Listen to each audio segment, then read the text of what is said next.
नमस्कार मित्रों। बहुत बहुत स्वागत है मेरा आप सभी लोगों का इस वीडियो में। आज के वीडियो में हम बात करने वाले हैं पीएल सरेंडर बिलों के बारे में।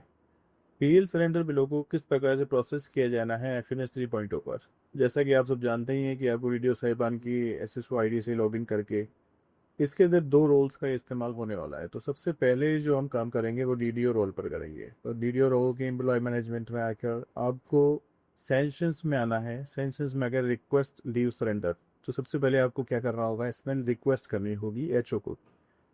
तो जिस भी कार्मिक का आपको रिक्वेस्ट करना है उसका एम्प्लॉय ग्रुप में हेड सेलेक्ट करके आप उस कार्मिक को के लिए लीव्स को ऐड करेंगे सबसे पहले।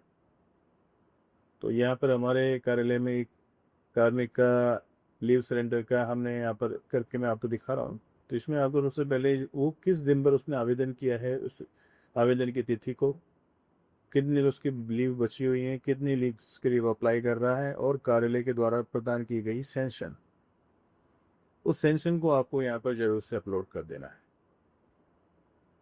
अब ये अपलोड करने के लिए आपको यहाँ पर डिस्क्रिप्शन देंगे, उसका फाइल को आपको ट्रेस करके कंप्यूटर में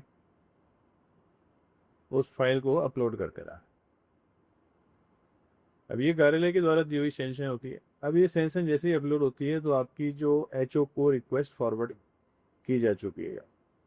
अब एचओ को रोल से काम करना होगा, यानी कि आपको डीडीओ से एचओ रोल पर आना है। अब एचओ रोल सेलेक्ट करके उस कार्यालय के लिए आपको एम्प्लॉय मैनेजमेंट में सेंशंस में लीव सिलेंडर रिक्वेस्ट जो पेंडिंग होंगी वो यहाँ पर चेक कर लेनी है उस कैलेंडर ईयर के अंदर। तो उसको यहाँ पर आने के बाद आपको उसको वेरीफाई करना है। वेरीफाई करने के लिए आपको वेरीफाई बटन पर क्लिक करने के बाद उसको वेरीफाई कर देना है। वेरीफाई के बाद सेकंड प्रोसेस है, उसको ई साइन कराना होगा। यानी कि जो रिक्वेस्ट आई है हमारे पास लीव सरेंडर के लिए, उसको ई साइन कराने के बाद वो जो सेंशन है, यानी कि जो 15 दिवसीय पीएल भुगतान की जो सेंशन जनरेट आईएफएमएस सिस्टम द्वारा कर दी जाती है, यानी कि वो बिल अब पूर्ण रूप से सेंशन बन चुकी है और विभागीय स्वीकृति आईएफएमएस 3.0 द्वारा जारी की जा चुकी है। अब इसका एक प्रिंट हम ले लेंगे बिल के साथ लगाने के लिए।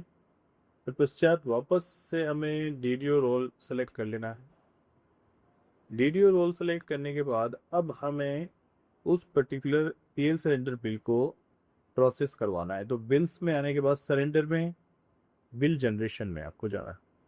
अब बिल जनरेशन वाले सेक्शन में आते हुए बिल जनरेशन में अगर आपको बिल लिस्ट में से वो जिस माह में आपने सेंशन बिल की क्रिएट करी है उस माह को सिलेक्ट करते हुए उस बिल को चूज कर लेना है और उसके आउटर इनर रिपोर्ट्स को चेक करके डीए और बेसिक की राशि को चेक कर लेना है कि कहीं वो कार्मिक कहीं उसके भुगतान की राशि अधिक तो नहीं है, बिल से ज़्यादा नहीं।